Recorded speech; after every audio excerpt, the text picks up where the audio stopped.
I think that's a good step. Yes. And I don't think being in opposition means you oppose everything. I think the opposition... what is coming out. I think the opposition leaders should understand this is a good thing. But what they should be talking about is ensuring that William Ruto and his team and the cronies around him don't again use a good thing to loot. Yeah. Because unfortunately, the looting that is happening in this government is epic. It's epic. You have seen the e-citizen thing. Yeah. I mean, how can anyone sit in office after the e-citizen revelation? In a society where we are truly interested in changing things, forget about these smoking machines that are being given out.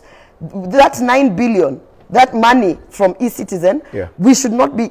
Today, we should only be talking about how are we getting back that money. They've said since 2023, they fixed all the loopholes. No money has been lost. So why are we being told about this e-citizen thing now? Yeah. If they fix the loopholes.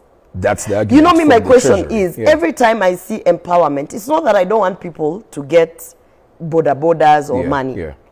Even myself, I would like to get a few bodas. Why not?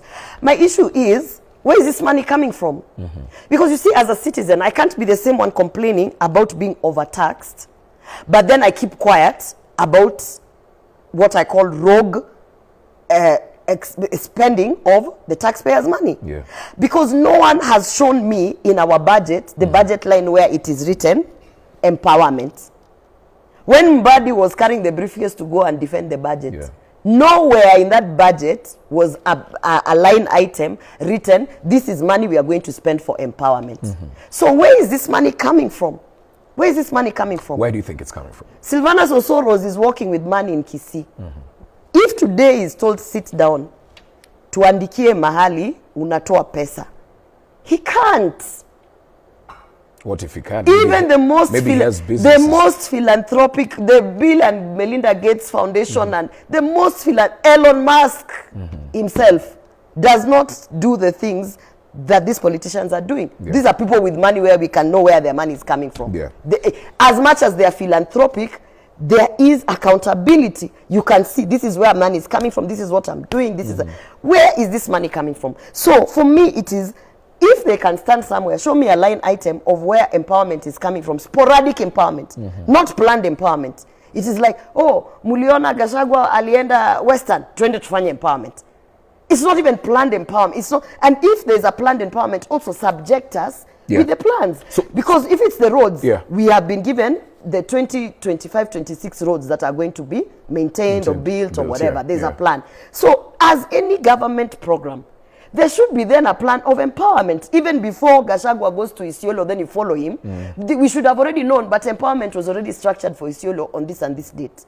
But it cannot be that there's a kitty somewhere where you are just taking money to counter opposition. Because that's not what we passed as legislators in parliament in terms of the budget of this country. I mean, there's a lot going on. Gloria Orwoba has raised sharp concerns about Kenya's current political and governance situation, pointing to the leadership attitudes, corruption, and accountability as urgent issues that need addressing. She reflected on the country's recent political history, noting how in early years, arrest of key political figures often seem to boost their public image and galvanize their supporters. This, she argued, created a political culture where public sympathy could be won through confrontation with the state. However, she stressed that no one willingly seeks arrest or legal trouble as the consequences are severe and personal damaging. Turning to former Deputy President Rigathi Gachagua, Orwoba credited him with sustaining a united opposition for a considerable period after leaving office. She argued that this ability to maintain cohesion among diverse political voices demonstrated a level of political strategy that went beyond relying solely on tribal affiliation. In her view, many leaders in a similar position would have quickly splintered from allies to pursue personal political agenda. Orwoba also criticized President William Ruto's approach to political competition, suggesting that his confidence has at that time led him to underestimate potential rivals. She drew parallel lines with the period when former President Uhuru Kenyatta partnered with Raila Odinga, a time when Ruto himself was reportedly underestimated.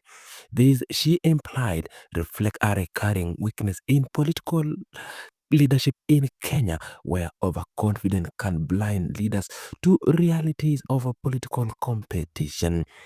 On governance, Orwoba expressed deep concerns over what she described as a widespread corruption within the current administration.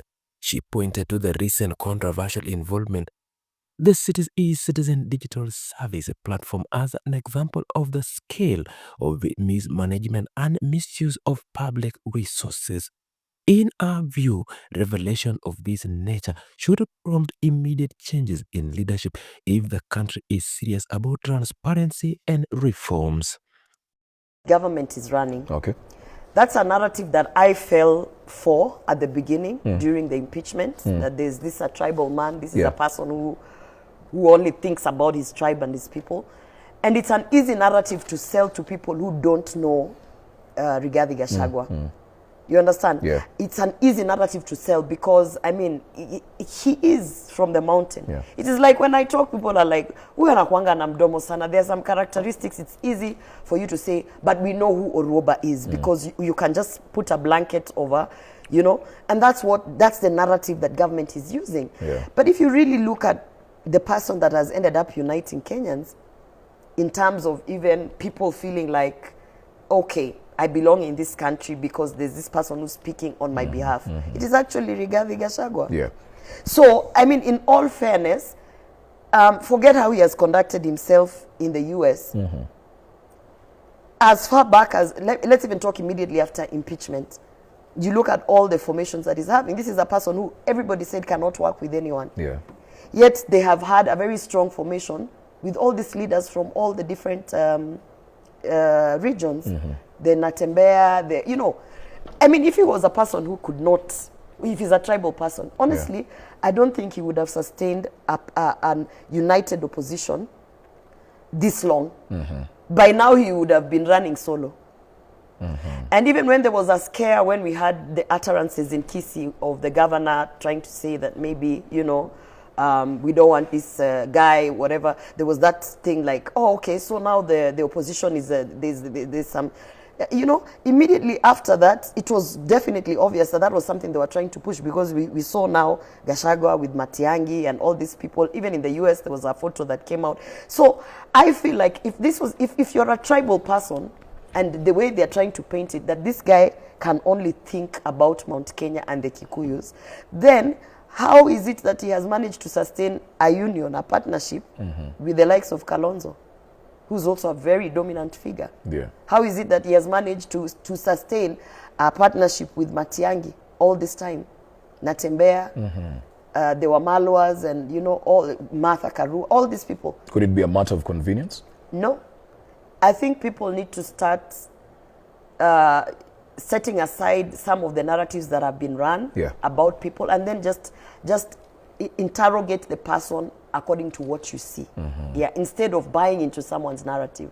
When you start doing that, you start seeing people for who they really are. Okay. Yeah, and I think it's an issue of fake news. There's a lot of fake news. Yeah. All right. Well, when you look